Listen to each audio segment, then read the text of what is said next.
Kata Romo di khotbah-khotbah itu, kata Romo, Islam itu bukan agama, nabinya tukang kawin, kitab sucinya contekan dari Alkitab.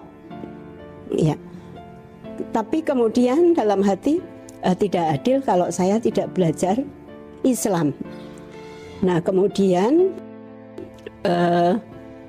saya bertekad, oh kalau begitu ya saya akan belajar Islam, mulai dari membaca terjemahan Al-Quran.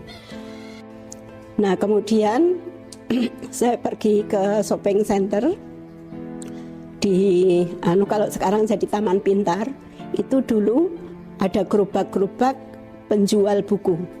Nah ada yang dari sosial agensi, tapi ketika itu saya keliling, memang saya minta, saya mau beli Al-Quran yang terjemah, ditunjukkan ini enggak. Jadi saya keliling, tidak ada Al-Quran yang pengen saya beli seperti dalam bayangan saya, seperti di Alkitab.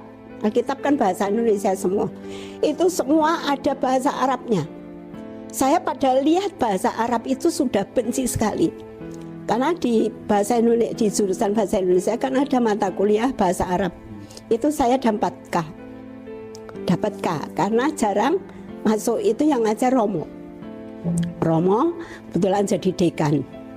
Nah kemudian memang ketika saya sudah syahadat, saya mengulang lagi dapat D, karena ternyata bahasa Arab itu Masya Allah luar biasa, sulit sekali dipelajari. Kata Romo mengakui bahwa bahasa yang tertinggi itu adalah bahasa Arab. Itu struktur tata bahasanya itu juga sangat istimewa. Nah ketika saya mencari Al-Quran seperti bayangan saya itu kayak bahasa Indonesia saja atau bahasa Jawa saja, itu saya dipanggil penjaga sosial agensi. Saya dipanggil, kemudian saya mendekat, oh ada ya Pak, maaf Mbak, ini agamanya apa? Saya terkejut, loh kok Bapak ini menanyakan agama? Terus saya mendekat bisik-bisik, saya Katolik. Oh gitu, Katolik, sini Mbak. Kemudian beliau membuka bahasa Arab, Mbak, ini judulnya dilihat, ini Al-Quran. Jadi kalau Al-Quran itu bahasa Arab, sejak wahyu itu diturunkan sampai kemudian sekarang yang namanya Al-Quran ya bahasa Arab semua. Kemudian dibuka lagi, baca judulnya Mbak, terjemahan Al-Quran. Jadi Al-Quran ini ketika diterjemahkan, ini bahasa Al-Qurannya bahasa Arab, ini terjemahnya. Saya makin heran, loh kok bisa seperti itu? Karena di Alkitab ini kalau saya tanya bahasa aslinya apa, Romo tidak bisa menjawab. Artinya dengan menunjukkan ini loh, Alkitab bahasa aslinya misalnya yang ditunjukkan itu bahasa Latin, bukan bahasa Ibrani. Saya temukan Alkitab berbahasa Ibrani itu tahun 2000 berapa, ketika saya mau debat di Jakarta di rumah Jenderal Hartono.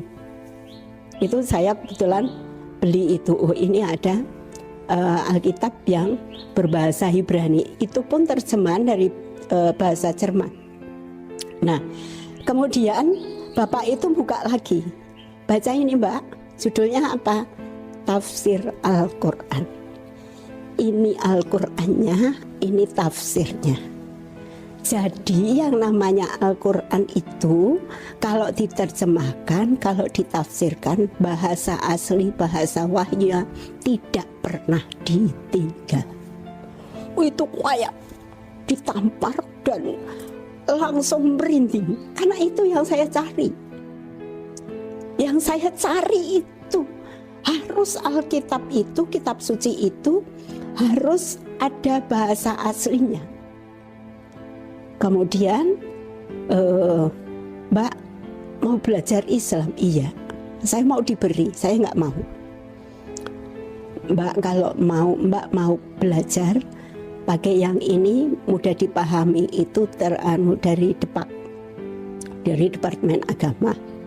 Saya beri ya Mbak sebagai hadiah. Maaf Pak, saya nggak mau. Saya punya uang. Karena saya tidak mau dikasihani. Saya tidak mau terikat gitu. Saya bayar, cuma lupa harganya, saya bawa pulang, tapi saya sembunyikan. Saya kemudian mulai membaca. Ya Al-Fatihah saya nggak paham. Tapi ketika saya mulai membaca Al-Baqarah terjemahannya, di situ diperintahkan sholat. Kemudian orang Islam itu kalau di masjid selalu mengatakan saya mau sholat. Sholat berarti sholat itu diperintahkan dan orangnya juga sholat. Baca lagi diperintahkan puasa. Orang Islam itu puasa. Ada zakat. Mereka bilang bayar zakat. Meskipun saya ketika itu belum bisa membedakan zakat fitrah, zakat mal dan lain sebagainya belum bisa. Tapi saya sering mendengar mau bayar zakat. Berarti orang Islam itu ketika beribadah, ketika puasa, ketika zakat, ketika haji, itu ada perintahnya. Itu yang kemudian memicu saya untuk membaca terjemahan Al-Quran ini. Saya ketika itu kemudian memang kembali lagi ke sosial agensi itu. Saya tanyakan, Pak, masih ingat saya? Iya. Mbak, kalau sudah baca Al-Quran, baiknya dilengkapi dengan itu asbabul nuzul. Nah, setelah saya membaca asbabul nuzul ini, saya kaitkan dengan terjemahan Al-Quran. Kemudian di situ saya menemukan apa yang saya cari, bahwa Tuhan itu ahad, satu, tidak kemudian pertama, tidak, tetapi ahad.